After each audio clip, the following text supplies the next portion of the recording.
Iraq और USA की जब कुवैत को लेके लड़ाई हुई थी तो सद्दाम हुसैन ने उसको कहा था the mother of all battles.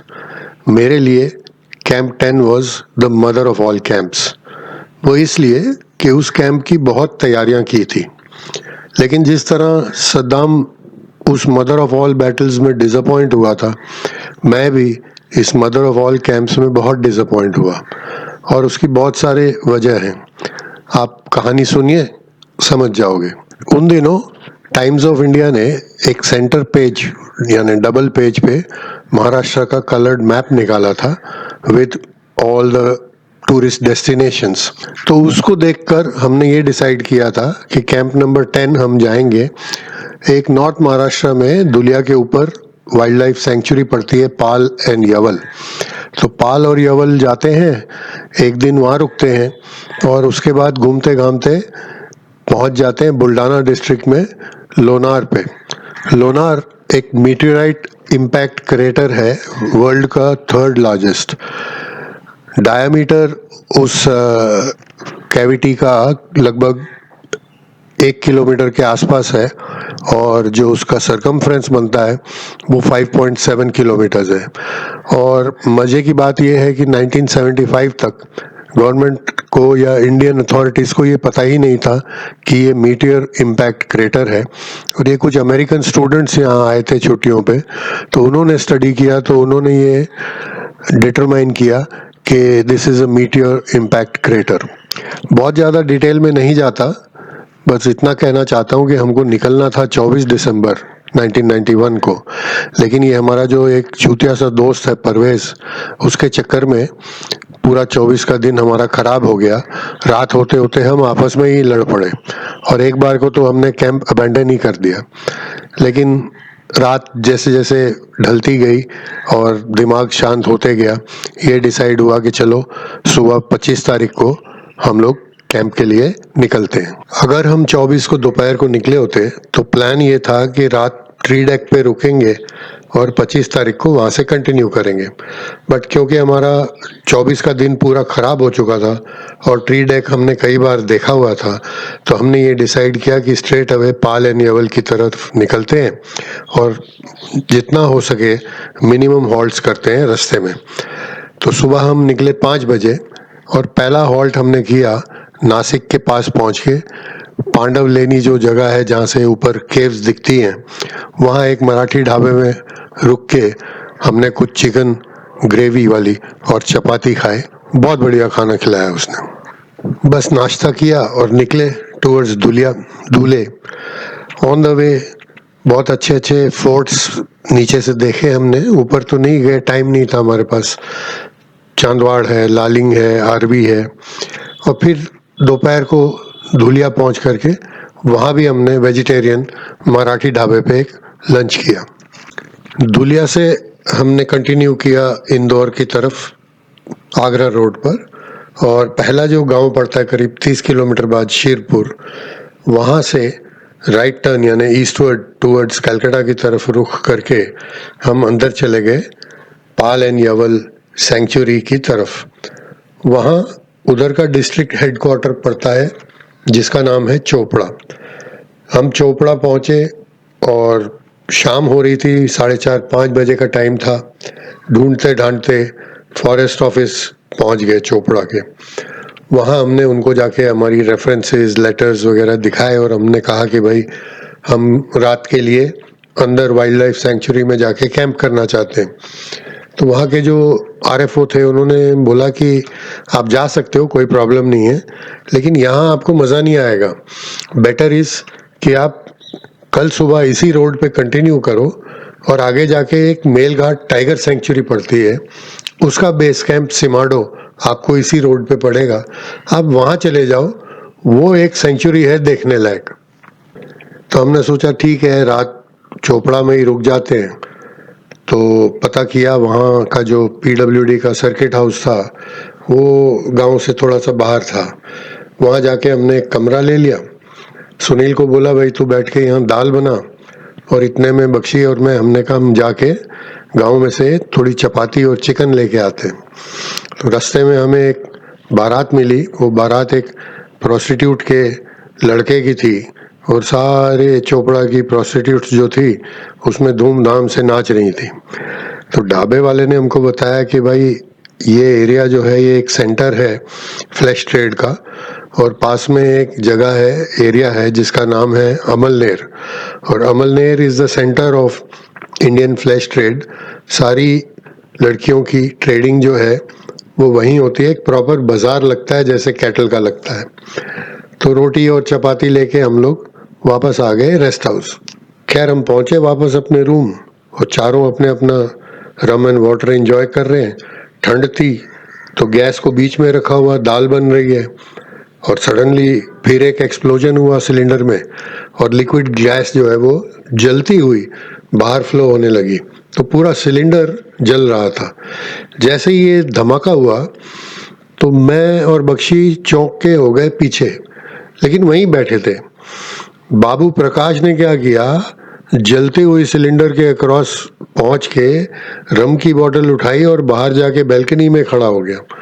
और सुनील जो कि हम चारों में से सबसे स्ट्रीट स्मार्ट है, उसने एक वहाँ कपड़ा उठाया और वो जो गैस का बर्नर था उसको अनस्क्रू किया। तो जैसे ही वो जो बर्नर ऊपर आया, रिलीज किया उसने नीचे जो नोजल को, तो गैस फ्लो होनी बंद हो गई and suddenly everything was normal again. इस चीज़ को हम बहुत दिनों तक डिस्कस करते रहे कि 4 आदमी थे, एक इवेंट हुआ, चारों का रिएक्शन अलग अलग था। मैं और Bakshi naturally we were stunned into inaction. Sunil जो सबसे चतुर निकला, उसने वो अनस्क्रू करके और सिचुएशन को संभाल लिया। और प्रकाश बाबू का तो मैं क्या कहूँ, वो रम की बोतल उठा के बाहर दौड़ गए। जब उनसे पूछा गया तो कहते हैं कि भाई अगर ये फटता गैस का सिलेंडर तो वो भी अल्कोहल है, इसलिए मैं उसको उठा के बाहर लेके चला गया था। दूसरे दिन का चाय नाश्ता वहीं बना और निकलते निकलते हमको वहाँ से बज गए 9। अब ये रोड बहुत छोटी रोड है और बहुत कम ट्रैफिक होता है इसके ऊपर, और हम इस तरफ पहली बार आ रहे थे तो स्पीड भी हमारी ज़्यादा नहीं थी, रोड की कंडीशन भी काफ़ी ख़राब थी। फिर भी रास्ते में एक दो जगह रुके जो देखने लायक जगह थी। एक छोटा गांव पड़ता है जिसका नाम है उनाब देव। उनाब देव में एक बहुत पुराना प्राचीन मंदिर है जिसमें एक हॉट स्प्रिंग है, तो गर्म पानी नीचे से आता है। बट वो मंदिर और हॉट स्प्रिंग की हालत बहुत ख़राब थी। एनीवे वहाँ से निकले और फिर हम पहुँचे यवल। यवल जो है वो यही पाल एंड यवल जिस नाम से जो वाइल्ड लाइफ सेंचुरी है, ये वो टाउन है। सेंचुरी टाउन से करीब करीब 30 किलोमीटर ऊपर पड़ती है। आगे चलकर हमें एक टाउन मिला जिसका नाम है रावेर। रावेर जो है वो बॉम्बे से जो दिल्ली ट्रंक रूट है सेंट्रल लाइन का, उसके ऊपर से वहीं से गुजरती है वो। लेकिन रोड्स तो बहुत ही ख़राब थी, खास मध्य प्रदेश की सड़कें उस वक़्त बहुत ही ख़राब थी। और 50 किलोमीटर का पैच हमको थ्रू एमपी पास करना पड़ा। एमपी में जब घुसे तो पहला जो एक शहर पड़ा वो उसका नाम है बुरहानपुर। बुरहानपुर पूरा शहर जो है वो रेड आगरा टाइप का एक सैंडस्टोन है, उसी स्टोन का एक वॉल्ड सिटी है और अंदर फोर्ट है, और लगभग पूरा शहर उसके अंदर ही था। पता चलता था कि इस टाउन की बहुत पुरानी हिस्ट्री है और ये मुग़ल पीरियड का काफ़ी इम्पोर्टेंट कोई पॉइंट है। आगे चलते चलते बहुत छोटे गांव टाइप की उनमें से हम गुजरे। जगह जगह हम लोगों को लिफ्ट देते गए और लोग जो थे वो बेचारे हमको 1 रुपया देते थे, जो उनको शायद आदत थी लिफ्ट के लिए 1 रुपया देने की, और जब हम उनको मुफ्त में ड्रॉप करते थे तो वो बहुत खुश होते थे। सिमाडो पहुँचते पहुँचते एक जो कहने लायक चीज़ है कि मेलघाट इतना बड़ा फॉरेस्ट है कि वो फॉरेस्ट रेंज जहाँ से हम एंटर हुए, जहाँ पहला हमको चेक पोस्ट पड़ा, उस वक़्त शायद शाम के 5 बज गए थे। और सिमाडो हम जो उनका बेस कैंप है, सिमाडो हम पहुँचे हैं लगभग रात के 9 बजे। तो 4 घंटे का सफ़र, इवन 60 किलोमीटर्स की स्पीड पे हम ट्रैवल कर रहे थे। तो आप सोच लीजिए कि जंगल का साइज़ क्या होगा। पेपर पे तो ये लिखा हुआ है कि 1600 स्क्वायर किलोमीटर का कोर एरिया है और शायद 4-5 हज़ार स्क्वायर किलोमीटर का बफर एरिया है। पार्ट मेलघाट जो है वो टाइगर रिजर्व महाराष्ट्र में पड़ती है और पार्ट ये एमपी में पड़ती है। खैर, सिमाडो की जो पूरी टेरेन है वो छोटे छोटे छोटे हिल्स की कंपोज्ड है। तो पूरा जो ड्राइव था वो लगभग लास्ट 2 से 3 घंटे छोटे छोटे छोटे घाट्स और हिल्स के थ्रू हम कर्व्स अप एंड डाउन चढ़ के जा रहे थे। रास्ते में हमने देखा कि एक बजाज स्कूटर उल्टा पड़ा है एक कलवर्ट पे। सिमाडो जब पहुंचे तो पता चला कि वहाँ 2 जो राइडर थे वो इंजर हो गए हैं और उनको कुछ एम्बुलेंस से अमरावती शिफ्ट हो गए। सिमाडो जो मेलघाट का बेस कैंप है, वहाँ पे फॉरेस्ट डिपार्टमेंट ने एक कैंप जैसा बनाया हुआ है। उसमें बहुत सारी इंफॉर्मेशन सेंटर और बतेरी एकोमोडेशन है, जिसमें रूम्स हैं, कॉटेजेस हैं, स्वीट्स हैं। लेकिन हमें जो पसंद आ रहे थे वो 2-3 टेंट लगे हुए थे एकदम वेस्टर्न कॉर्नर पे कैंप के। तो हमने बोला कि भाई हम तो रात को टेंट में ही रुकेंगे। तो उधर के जो आरएफओ थे मिस्टर निकम, बहुत अच्छी मूछें थी उनकी। तो निकम साहब ने हमको बोला कि भाई ये रात को बहुत यहाँ ठंड हो जाती है, तो यहाँ पे आप कंफर्टेबल नहीं रहोगे, आप एक रूम ले लो। हमने कहा कि नहीं, हम कंफर्ट ढूंढ ही नहीं रहे, हमको टेंट में ही सोना है। तो रात हमने वो टेंट ले लिया। टेंट भी वो पुराने टाइप का कैनवस टेंट, नीचे से काफ़ी ओपन सा था, तो काफ़ी ठंड हो गई थी। और स्लीपिंग बैग भी हमारे बहुत पतले पतले थे। बख्शी साहब अपना कोई एक अमेरिकन स्लीपिंग बैग लेके आए थे, मोटा सा, और हमारे तीनों का मिला के उससे ज़्यादा बेटर वो था। खैर, वो उसमें सोए और हम 3 अपने इसमें सोए। रात खाना वहीं बैठ के बनाया, खूब सारी बातें की, खूब गाने वाने गाए। शायद 11:30-12 बजे तक हम सो गए थे। रात वाकई काफ़ी ठंड थी, लेकिन हमने स्वेटर वगैरह पहने हुए थे तो गुजारा हो गया। सुबह 7 बजे उठे और चाय वाय उधर ही बनी। उसके बाद अपने अपने लोटा लेके इधर उधर निकल गए। फ्रेश होने के बाद हम कैंप ऑफिस आए तो वहाँ पे एक मिनी बस एक छोटे से राउंड के लिए तैयार हो रही थी। हम भी चारों उसमें बैठ गए। कोई आधा घंटा या 45 मिनट वही जंगल के अंदर से हमको राउंड एक ले करके आके वापस कैंप पे छोड़ दिया। राउंड में हमको कुछ चीतल और कुछ सांबर, पीकॉक्स, ये सब छोटे मोटे जानवर देखने को मिले। वापस आए, निकम से बात की कि भाई हमें चिकलदरा जाना है। तो उसने सजेस्ट किया कि ये जो बाहर वाली रोड है उसको मत लेके जाओ, आप अंदर अंदर एक रोड निकलती है, कच्ची है लेकिन कोर फॉरेस्ट से निकलती है, तो इस पे चले जाओ, हो सकता है शायद कुछ मिल जाए। वहाँ पे सुबह सुबह भालू की साइटिंग का अच्छा रिकॉर्ड है।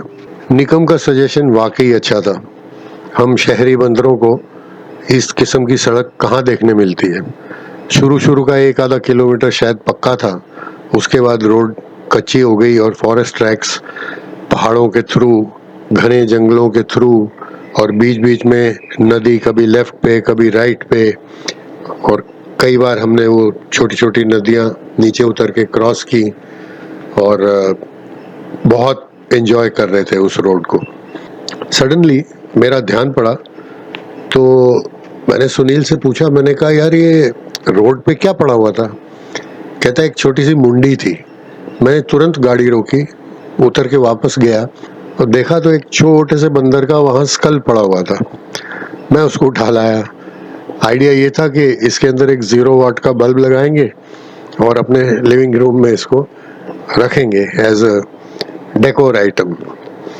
एनीवे, हम चल पड़े और कुछ देर बाद सोचा कि चलो थोड़ी देर रुकते हैं और जंगल के साउंड्स और साउंड ऑफ साइलेंस को एंजॉय करते हैं। बैठे बैठे ये ख्याल आया कि भाई हमारे पास तो सिर्फ प्रोटेक्शन के लिए एक टकुआ है, कम से कम एक डंडा तो होना चाहिए। तो मैंने बख्शी से कहा यार पीछे कुछ बैम्बूज हैं, चल के एक बाम्बू काट लेते हैं। तो हम दोनों उतर के पीछे गए बाम्बू काटने के लिए। सुनील बाबूजी उतरे बाहर सिगरेट पीने के लिए, और बाबू प्रकाश जो है वो आराम से पीछे की सीट पे सो रहे थे। बख्शी साहब बाम्बू काट रहे थे और सडनली कुछ लोगों की आवाज़ सुनाई दी चिल्लाते हुए। तो मैंने उसको बोला कि यार ये तेरी बाम्बू काटने की आवाज़ जो है ये जंगल में गूंज रही है और गांव के लोग कुछ आ रहे हैं, जल्दी कर। तो वो जल्दी जल्दी टकवा चलाने लगा बाम्बू काटने के लिए। इतने में सुनील बोला समथिंग इज देयर।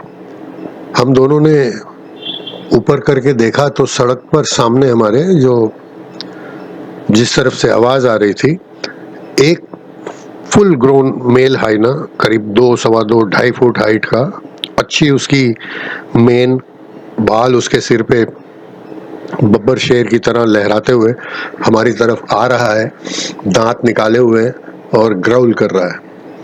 तो जैसे ही मैंने बख्शी साहब की तरफ देखा तो देखा कि वो टकुआ फेंक के भाग गए और जाकर गाड़ी का वही दरवाज़ा खोल रहे हैं जो दरवाज़ा हमें शुरू से पता था कि बंद है, खुलता नहीं है, और चिल्लाने लगे प्रकाश प्रकाश दरवाज़ा खोल। तो मैं भी उनके पीछे पीछे दौड़ा। मुझे तो ये पक्का यकीन था कि ये हाइना आएगा और पीछे से आके मेरे पैरों को चबा जाएगा। तो मेरे मन में ये भी आया कि एक जंप लगाता हूँ और सीधा गाड़ी की छत पे बैठ जाता हूँ। लेकिन इतनी देर में हमें गाड़ी का हॉर्न सुनाई दिया। सुनील वो गाड़ी में बैठा, उसने हॉर्न बजाया। अब हमारी लेफ्ट तरफ तो खाई थी और राइट तरफ क्लिफ थी।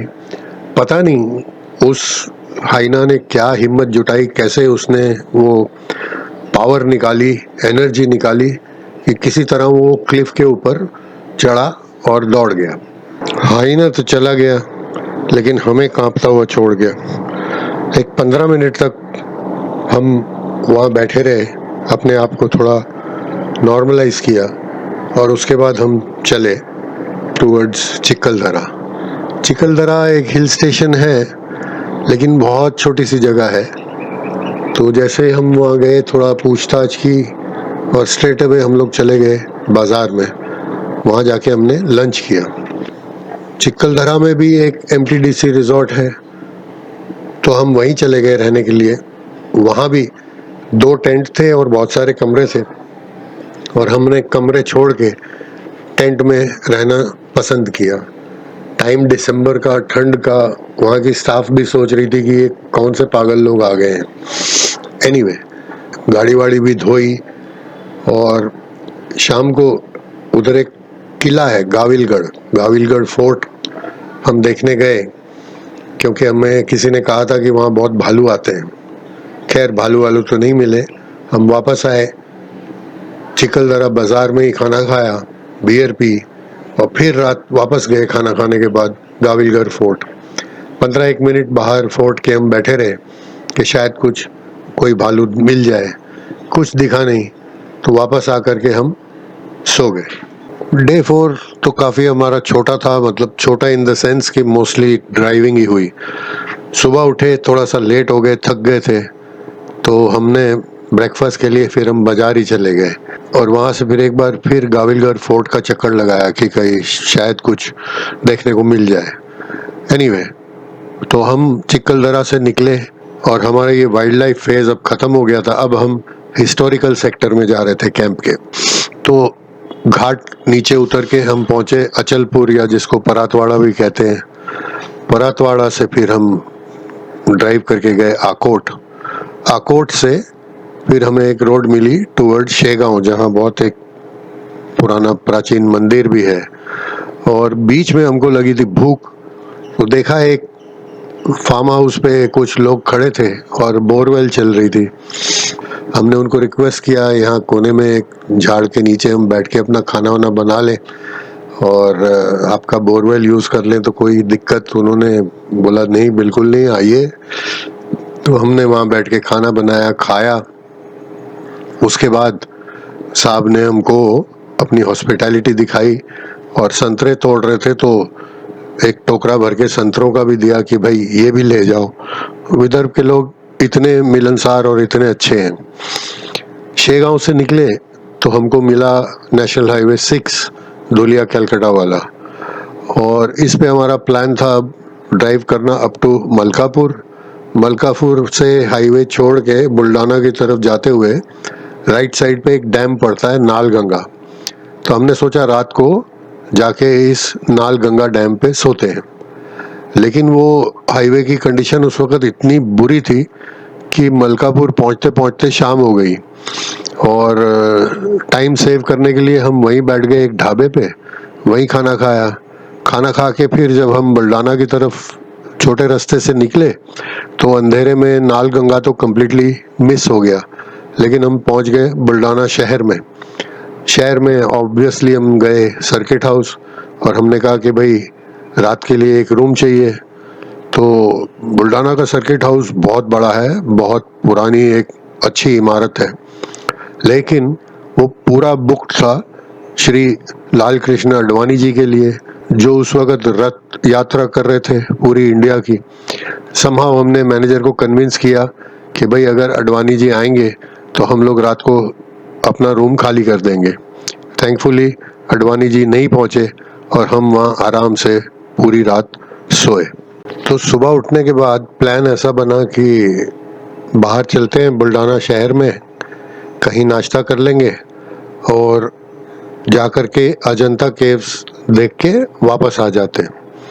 तो बुल्डाना में एक ही कोई अच्छा सा एक रेस्टोरेंट था जो कि बार भी था, और सुबह जब हम पहुंचे वहाँ तो वेटर्स और बाकी स्टाफ मेंबर सब टेबल कुर्सियाँ इधर उधर हटा के नीचे सब सोए हुए थे।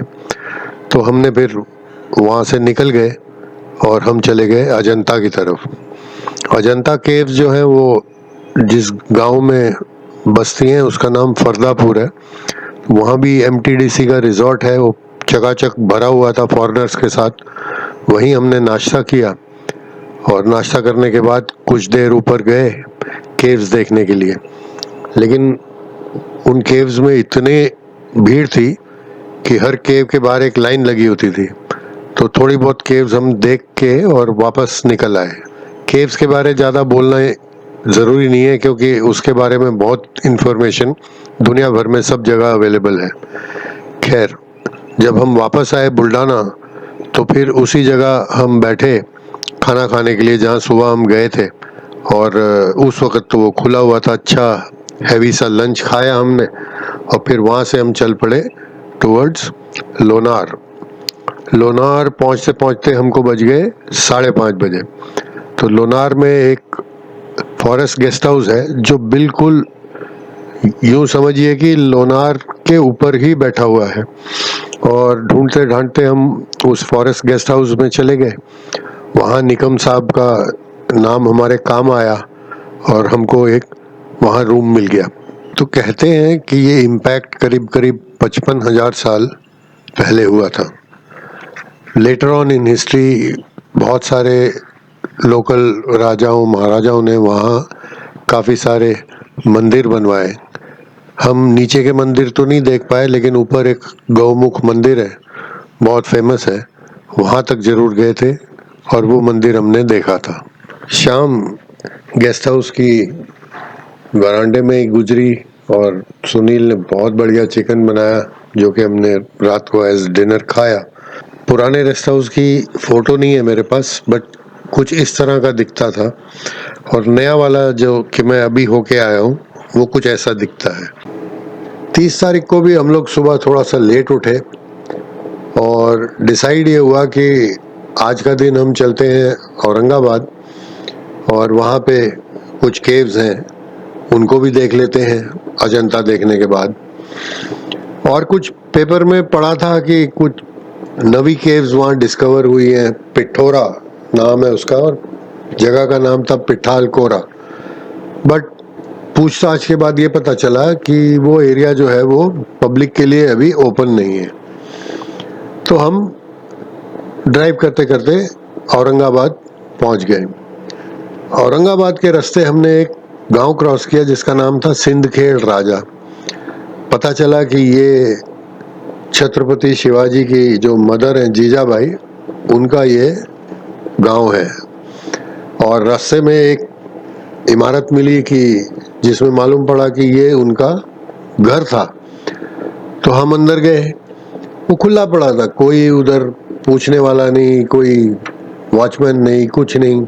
और बहुत सारी आर्टिफैक्ट्स जो है वो अंदर कोर्टयार्ड में पड़ी हुई थी। श्योरली जीजाबाई बचपन में यहाँ दौड़ती खेलती होंगी। तो लेट आफ्टरनून तक हम पहुँचे औरंगाबाद। नेचुरली ढूंढते ढांढते सर्किट हाउस पहुँच गए। बहुत बड़ा कॉम्प्लेक्स है, उसमें नवी नवी बिल्डिंग्स भी हैं और कुछ पुरानी चॉल टाइप की एकोमोडेशन भी है।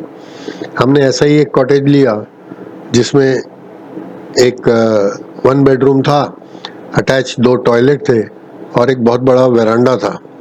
और इसकी कीमत टोटल 100 रुपीज़ पर नाइट। क्योंकि हमको खाना वहीं बनाना था तो हमको ये सूट करता था। तो सर्किट हाउस में अपना सामान वामान रख के हमने सोचा कि चलो ऑटो पकड़ के जाते हैं और थोड़ा औरंगाबाद को घूम लेते हैं। सबसे पहले हम गए बीबी का मकबरा। ये औरंगजेब ने बनाया था अपनी फर्स्ट वाइफ की मेमोरी में, और ये स्केल डाउन वर्जन है ताजमहल का, एग्जैक्ट डुप्लीकेट है छोटे लेवल पे। उसके बाद वहाँ से हम गए, 4 केव्स हैं नज़दीक में ही जिसको औरंगाबाद केव्स कहते हैं। वो केव्स की भी हालत काफ़ी बुरी थी। केव्स से निकले तो चले हम पंचक्की पे। ये पंचक्की जो है ये मुगल पीरियड का एक आटे की चक्की है जिसमें ना कोई इलेक्ट्रिकल पावर है ना कोई डीजल इंजन है, बल्कि ये पानी से चलती है और ये आज भी ऑपरेटिव है। तो इसको देखा, बहुत बढ़िया चीज़ है। तब तक काफ़ी लेट हो चुका था तो हमने सोचा कि भाई बाकी का जो है वो कल देख लेंगे। रात चलते हैं वापस सर्किट हाउस, खाना वाना बनाते हैं, बैठते हैं, वहीं बातें शातें करेंगे। तो सुनील ने फिर रात को चिकन बनाया और ग्लास निकले, रम बाहर आ गई। और फिर प्रीवियस इवनिंग्स की तरह हमने कुछ सीरियस डिस्कशन ले लिए जिससे कि रम का और एंजॉयमेंट हो जाए। तो सब्जेक्ट ये था कि क्या भगवान है या नहीं, और लग तो रहा था कि ये बहुत अच्छा सब्जेक्ट होगा और बहुत बढ़िया बातचीत होगी। लेकिन हमारे बख्शी साहब के कुछ और प्लान थे। वो बीच बीच में कुछ अपनी पुरानी घर की बातें लेके आ रहे थे उसमें, और उन ऑब्जर्वेशन से वो काफ़ी एक चीज़ डिस्टर्ब हो रही थी। अल्टीमेटली काफ़ी तू मैं हो गई इस चीज़ को लेके। और प्रकाश ये कहने लगा कि जब से हम कैंप पे चले हैं बख्शी और सुनील कंटिन्यूसली उसके पीछे पड़े हुए हैं, और वो इसलिए कर रहे हैं क्योंकि मैं उनको इनकरेज कर रहा हूँ। तो माहौल पूरा ख़राब हो गया, काफ़ी नाराज़गी हो गई। मैंने कहा भाई मैं तो खाना नहीं खाऊंगा, मैं ऐसे ही सो जाऊंगा। तो सुनील भी बोला कि ठीक है मैं भी नहीं खाऊंगा, मैं भी ऐसे ही सो जाऊंगा। तो प्रकाश ने भी नहीं खाया। हमारे बख्शी साहब जिन्होंने ये सारी उंगली की थी वो कहते हैं कि जी किसी ने खाना है तो खाए, मैं तो खा रहा हूँ। और खाना खा के वो सो गया बत्ती बंद करके। सुबह जब हम उठे तो नाराज़गी अभी भी जाहिर थी, कोई किसी से बात नहीं कर रहा था, सब सोलन फेस थे। और सुनील ने चुपचाप गाड़ी धोई, हम लोगों ने अपना सब सामान पैक किया, गाड़ी में रखा और हम चले एलोरा केव्स देखने को। रास्ते में दौलताबाद फोर्ट पड़ता है तो थोड़ी देर वहाँ फोर्ट में रुके, अंदर थोड़ा घूमे, कुछ आर्टिफैक्ट्स जो उन्होंने एंट्रेंस पे और पैसेज में रखे वो देखे, और फिर हम लोग चले गए एलोरा केव्स। एलोरा केव्स के बारे में भी सब कुछ पता है लोगों को, तो कुछ बताने की खास ज़रूरत नहीं है। केव्स बहुत मैग्निफिसेंट हैं, खास करके जो 16 नंबर की केव है जो महादेव का मंदिर है, वो कैलाश मंदिर एक देखने लायक जगह है। सिंगल रॉक कट होके ऊपर से नीचे आया है, 2 फ्लोर की केव है और उसके अंदर इतने पैसेजेस हैं, इतने रूम्स हैं और इतनी इंट्रिकेट कार्विंग है कि समझ ही नहीं आता है। ये सब देखकर हम लोग वहाँ से निकले तो बख्शी साहब जिनको रात का खाना हजम हो गया था तो कहने लगे कि चलो कैंटीन में जाके कुछ ऑमलेट खा लेते हैं। तो मैंने भी कह दिया जिसने खाना है खा ले, मैं तो गाड़ी लेके जा रहा हूँ। And that was that. चुपचाप हम टाटा एस्टेट में बैठे और वापस अपनी जर्नी बॉम्बे की तरफ शुरू कर दी। प्लान तो ओरिजिनली ये था कि लास्ट नाइट रंदा रुकेंगे, बट इस वक्त माहौल ऐसा हो चुका था कि कहीं रुकने का कहीं मन ही नहीं था। मैंने कहीं भी गाड़ी रोकी नहीं, चुपचाप गाड़ी चलाता रहा। 3:30 बजे जाके ये बेचारे सब रोने लगे कि भाई बहुत भूख लग रही है, थोड़ा बहुत कुछ तो खिला दो। तो फिर हम 5:30 बजे बॉम्बे के पास पहुंच के एक ढाबे पे रुके, जहां इन तीनों ने पराठे और दही खाए। मैंने सिर्फ एक कप चाय पी। बस मुझे घर पहुंचना था और घर आके डिनर करना था। जब तक हम बॉम्बे पहुंचे, ठीक है, हमारी एक दूसरे से अनबन जो थी वो सब मिट चुकी थी और थाना ऑक्ट्रॉय पे ये कहने लगे कि भाई वापस चलो, ट्री डेक या कहीं चलते हैं। बट अब घर इतना नज़दीक था तो मैंने बोला नहीं, हमने maximum we can do is have a chilled beer, और चुपचाप घर आ गए और न्यू ईयर ईव अपनी फैमिली के साथ यहाँ स्पेंड किया। सो इस तरह से कैंप 10 ख़त्म हुआ। बहुत अच्छी चीज़ें भी थी, बहुत बुरी चीज़ें भी थी।